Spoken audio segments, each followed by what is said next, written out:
माना गया है। तो केवल दसम स्कंद को ही श्रीमद् भागवत जी का प्राण माना गया, क्यों?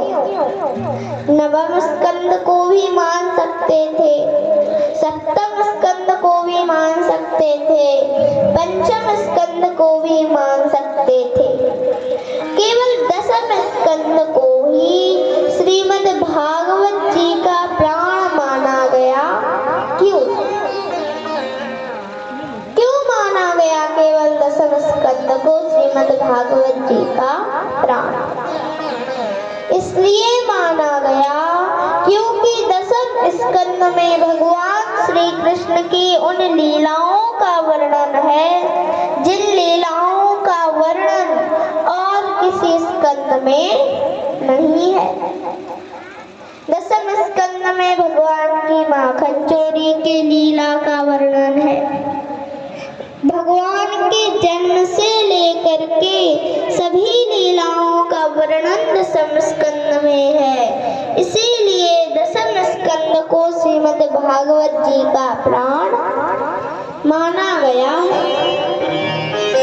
एक बार की बात है, शरीर के सभी अंगों ने आपस में झगड़ा करना प्रारंभ कर दिया। अब झगड़ा किस बात पर था? झगड़ा इस बात पर था कि हम शरीर के सभी अंगों में सबसे महत्वपूर्ण अंग कौन सा है? आंखों ने कहा हम महत्वपूर्ण है, कान बोले हम महत्वपूर्ण है, हाथ बोले हम महत्वपूर्ण है और पैर बोले कि हम महत्वपूर्ण है। शरीर के सभी अंगों ने आपस में झगड़ा करना प्रारंभ कर दिया।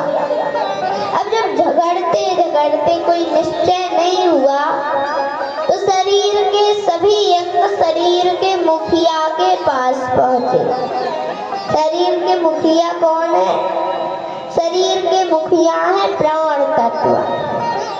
उनके पास पहुंचे कि महाराज जी आप बता दीजिए कि हम शरीर के सभी अंगों में सबसे महत्वपूर्ण अंग कौन सा है?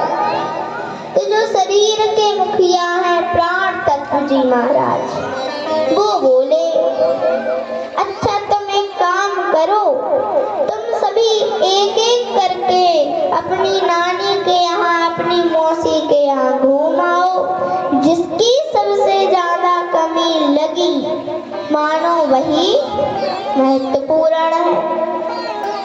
अब सबसे पहले आंखें निकली, 5 दिन की छुट्टी पर गई अपनी नानी के यहाँ। जब आंखें लौट करके आई तो आंखों ने देखा कि शरीर सभी काम कर रहा है, बस देख ही तो नहीं पा रहा है। आंखों के बिना तो शरीर जीवित है, कानों से सुन रहा है, मुख से बोल रहा